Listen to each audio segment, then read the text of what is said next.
என் வாக்குச்சாவடி என் வெற்றி சாவடி. 2026ல் அந்த தேர்தல் களம் ஒவ்வொரு வாக்குச்சாவடியும் எனக்கான வெற்றி சாவடியாக இருக்கணும் அப்படின்னு சொல்றாரு. ஒரு ஒரு வாக்குச்சாவடியும் ஒரு ஒரு வெற்றி சாவடி. என் வாக்குச்சாவடி என் வெற்றி சாவடி அப்படின்ற தலைப்புல இந்த நிகழ்ச்சி.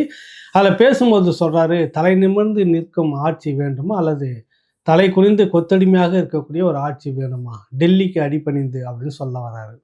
அதிமுக ஆட்சிய வந்து 2021ல கொத்தடிமை ஆட்சியை நாம மீட்டிருக்கிறோம் அப்படின்றாரு. 2021ல கொத்தடிமை ஆட்சியை நம்ம மீட்டிருக்கிறோம் அப்படின்றாரு.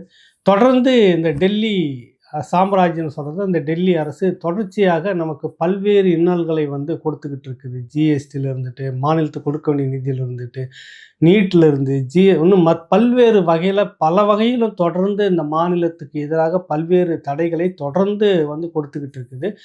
போதாக்குறைக்கு ஆளுநர் மூலமாகவும் பல்வேறு தடைகளை இந்த தமிழ்நாட்டினுடைய வளர்ச்சிக்கு வந்து இருக்குது. அதனால நம்ம வந்து தலலாம் வணங்கிட மாட்டோம். 2026 பாரதிய ஜனதா கட்சிக்கும் எதிரான ஒரு இதுவா தான் அது இருக்கும் அப்படின்னு சொல்ல வராரு.